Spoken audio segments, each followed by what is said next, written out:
ನಿರಾಶ್ರಿತರ ತಾಣವಾಗಿ ಮಾರ್ಪಾಡಾಗಿರೋ ಕೊಪ್ಪ ಸರ್ಕಾರಿ ಬಸ್ ನಿಲ್ದಾಣ.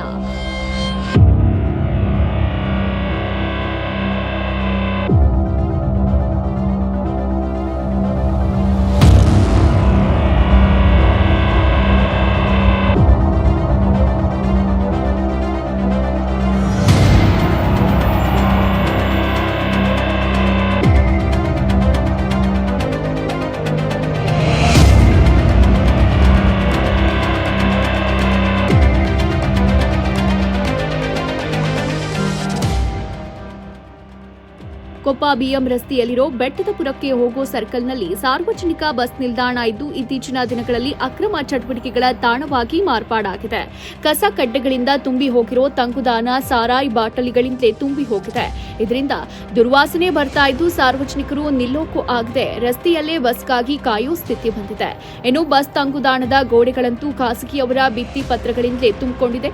ಇದರಿಂದ ಆಕ್ರೋಶಗೊಂಡ ಸಾರ್ವಜನಿಕರು ಕೊಪ್ಪ ಗ್ರಾಮ ಪಂಚಾಯಿತಿಗೆ ಹಿಡಿಶಾಪ ಹಾಕುತ್ತಿದ್ದಾರೆ. ಈ ಸಂದರ್ಭ ಮಾತನಾಡಿದ ಸಮಾಜ ಸೇವಕಿ ಅನುಪಮಾ ಅವರು, ಹಲವಾರು ವರ್ಷಗಳಿಂದ ಈ ತಂಗುದಾಣ ಸಾರ್ವಜನಿಕರ ಉಪಯೋಗಕ್ಕೆ ಬಾರದೆ ಅವ್ಯವಸ್ಥೆಯಿಂದ ಕೂಡಿದೆ. ಇತ್ತೀಚೆಗೆ ಕುಡುಕರ ಅಡ್ಡಿ ಆಗ್ಬಿಟ್ಟಿದೆ. ಜನಪ್ರತಿನಿಧಿಗಳಿಂದ ಈ ಸ್ಥಿತಿ ನಿರ್ಮಾಣ ಆಗಿದೆ. ಕೂಡಲೇ ಸಂಬಂಧಪಟ್ಟ ಅಧಿಕಾರಿಗಳು ನಿಲ್ದಾಣವನ್ನ ಶುಚಿಗೊಳಿಸಿ ಸಾರ್ವಜನಿಕ ಉಪಯೋಗಕ್ಕೆ ನೀಡಬೇಕು ಅಂತ ಆಗ್ರಹಿಸಿದ್ರು.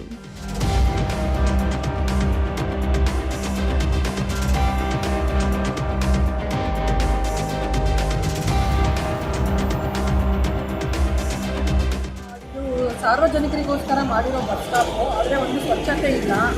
ಇಲ್ಲಿರೋ PDOಗಳಿರ್ಬೋದು, ಪಂಚಾಯತಿ ಗೆದ್ದಿರೋ ಇರ್ಬೋದು, ಏನು ಮಾಡ್ತಾಯಿದ್ದಾರೆ ಅಂತ ಗೊತ್ತಿಲ್ಲ. ಇದು ನಾನು ನೋಡ್ದಂಗೆ ಒಂದು 2 ವರ್ಷ 3 ವರ್ಷ 5 ವರ್ಷದಿಂದ ನೋಡಿರೋ ಪ್ರಕಾರ ಇದು ಹಿಂಗೆ ಇದೆ. ಒಳಗಡೆ ಕ್ಲೀನ್ ಇಲ್ಲ. ಮತ್ತು ಏನೇನು ಮುಂದೆಗಡೆ ನೋಡೋ ಎಲ್ಲರೂ ಸ್ವಚ್ಛತೆ ಕಾಪಾಡಬೇಕಾಗಿ ಅಂತ ಕೇಳ್ಕೊತಾ ಇದ್ದೀನಿ ಎಲ್ಲ ಅಧಿಕಾರಿಗಳನ್ನು. ಮತ್ತು ಎಲ್ಲ ಇಲ್ಲಿಗಲ್ ಆ್ಯಕ್ಟಿವಿಟೀಸ್ಗಳು ಇದರೊಳಗಡೆ ನಡೀತಾ ಇದೆ. ಏನೇ ಒಂದು ಸ್ಮೋಕಿಂಗ್ ಇರ್ಬೋದು, ನೈಟ್ ಎಲ್ಲ ಇಲ್ಲಿಗಲ್ ಆ್ಯಕ್ಟಿವಿಟೀಸ್ ಇದೆ. ಮತ್ತು ಒಳಗಡೆ ನೋಡಿದ್ದೀರಾ ನೀವು ಏನು ಸ್ವಚ್ಛತೆ ಕಾಪಾಡ್ತಿದ್ದಾರೆ, ಇವರು ಏನು ಮಾಡ್ತಾಯಿದ್ದಾರೆ. ಇಲ್ಲಿ ಈ ಕೊಪ್ಪದ PDO ಏನು ಮಾಡ್ತಾಯಿದ್ದಾರೆ, ಇಲ್ಲಿರೋ ಪಂಚಾಯತಿ ಗೆದ್ದಿರೋ ಅಧಿಕಾರಿಗಳು ಏನು ಮಾಡ್ತಾಯಿದ್ದಾರೆ. ದಯವಿಟ್ಟು ಇದು ಮೇಲ ಅಧಿಕಾರಿಗಳು ನಾಳೆಯಿಂದಲೇ ಇದನ್ನು ಸ್ವಚ್ಛತೆ ಕಾಪಾಡಬೇಕು ಮತ್ತು ಏನಿದೆ ಕ್ರಮ ಕೈಗೊಳ್ಳಬೇಕು ಅಂತ ನಾನು ಕೇಳ್ಕೊತಾ ಇದ್ದೀವಿ. ಹಾಗೆ ಪಿರಿಯಾಪಟ್ಟಣ ಕೊಪ್ಪ ಅಭಿವೃದ್ಧಿ ಸಮಿತಿಯಿಂದಲೂ ಕೇಳ್ಕೊತಾ ಇದ್ದೀವಿ. ಸ್ಥಳೀಯ ನಿವಾಸಿ ಮಹಾದೇವ್ ಗೌಡ ಮಾತನಾಡಿ, ಗ್ರಾಮ ಪಂಚಾಯತಿ ಅಧಿಕಾರಿಗಳು ಇತ್ತ ಕಡೆ ಗಮನ ಹರಿಸಬೇಕು. ಸಾರ್ವಜನಿಕರ ಉಪಯೋಗಿಸುವ ಸರ್ಕಾರಿ ಬಸ್ ನಿಲ್ದಾಣವನ್ನು ಕೂಡಲೇ ಸ್ವಚ್ಛಗೊಳಿಸಿ ಸಾರ್ವಜನಿಕರ ಉಪಯೋಗಕ್ಕೆ ನೀಡಬೇಕು. ಇಲ್ಲದಿದ್ದರೆ ಗ್ರಾಮ ಪಂಚಾಯತಿ ವಿರುದ್ಧ ಪ್ರತಿಭಟನೆ ಮಾಡಲಾಗುವುದು ಎಂದರು.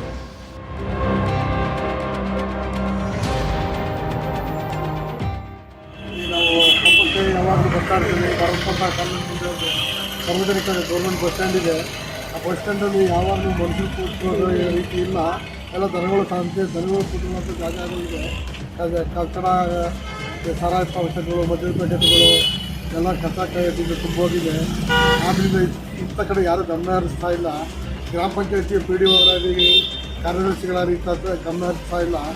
ಆದ್ದರಿಂದ ಇದನ್ನು ನೋಡಿ ಬಸ್ ಸ್ಟ್ಯಾಂಡನ್ನು ತಾವು ಸ್ಪಾಟಿಗೆ ಬಂದು ನೋಡಿ ಬಸ್ ಸ್ಟ್ಯಾಂಡನ್ನು ಒಂದು ಕ್ಲೀನ್ ವ್ಯವಸ್ಥೆಗೆ ಇಡಬೇಕು ಅಂತ PDO ಅವರಲ್ಲಿ ನಾನು ದೂರು ಕೊಡ್ತಾ ಇದ್ದೀನಿ.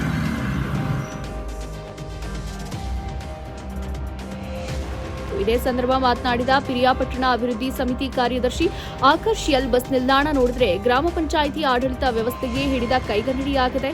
ಅಕ್ರಮ ಚಟುವಟಿಕೆಗಳ ತಾಣ ಆಗಿದೆ ಈ ಬಸ್ ನಿಲ್ದಾಣ. ಹೆದ್ದಾರಿಯಲ್ಲೇ ಇರೋ ಈ ಬಸ್ ನಿಲ್ದಾಣದ ಸ್ಥಿತಿ ಬಂದಿರೋದು ಕಾಣೋದಿಲ್ಲವೇ ಅಂತ ಆಕ್ರೋಶ ವ್ಯಕ್ತಪಡಿಸಿದರು. ನಾವು ನಿಂತಿರೋದು ಕೊಪ್ಪದಿಂದ ಬೆಟ್ಟಪುರ ಹೋಗೋದು. ಈ ಬಸ್ ಸ್ಟ್ಯಾಂಡ್ ಏರಿಯಾದಲ್ಲಿ ಸ್ವಲ್ಪನೂ ಸ್ವಚ್ಛತೆ ಇಲ್ಲ. ಇಲ್ಲೂ ಏನಾಗಿದೆ ಅಂದರೆ ಎಲ್ಲ ಕಿಡಿಗೆ, ಎಲ್ಲ ಸಿಗರೇಟು, ಗುಡಿಸು ಎಲ್ಲ ಇಲ್ಲೇ ಇದೆ. ಹೊಸ ಬೀಸ ಎಲ್ಲ ಇಲ್ಲೇ ಇದೆ. ಯಾರೂ ಕ್ಲೀನ್ ಮಾಡಿಲ್ಲ. ಸುಮಾರು ವರ್ಷ ಆಯಿತು, 5 ವರ್ಷದ ಮೇಲೆ ಆಗಿದೆ. ಇದು ಈ ಥರ ಸ್ವಚ್ಛತೆಯೇ ಇಲ್ಲ, ಸ್ವಚ್ಛತೆ ಇಲ್ಲ. ಆಮೇಲೆ ಬಾಲಕರ ಸ್ಕೂಲ್ ಬಿಟ್ಟಿದ ತಕ್ಷಣ ಟೈಮಲ್ಲಿ ಏನಿದೆ ಸುಮಾರು ಒಂದು 500 ಜನ ಮೇಲೆ ಬಂದು ನಿಂತ್ಕೋತಾರೆ. ಇಲ್ಲಿ ಮಕ್ಕಳುಗಳೇ ನಿಂತ್ಕೋತಾರೆ, ನಿಲ್ತಾರೆ.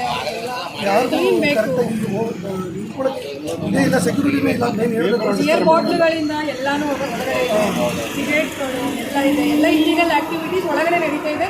ಸರ್ಕಾರ ಏನು ಮಾಡ್ತಿದೆ, ಇರೋರು ಗೆದ್ದಿರೋರು ಇಲ್ಲಿ ಊರಿನ PDO ಏನು ಮಾಡ್ತಾ ಇದ್ದಾರೆ, ಮೆಂಬರ್ಗಳು ಏನು ಮಾಡ್ತಾ ಇದ್ದಾರೆ, ಗೆದ್ಬಿಟ್ಟು ಎಲ್ಲ ಮನೇಲಿ ಕೂತವ್ರೆ ಅಷ್ಟೇ, ಏನು ಮಾಡ್ತಾ ಇಲ್ಲ. ಎಲ್ಲ ಗೆದ್ದು ಮನೇಲಿ ಕೂತ್ಕೊಂಡಿಲ್ಲ. ವಿಶೇಷ ವರದಿ ಸಲೀಂ.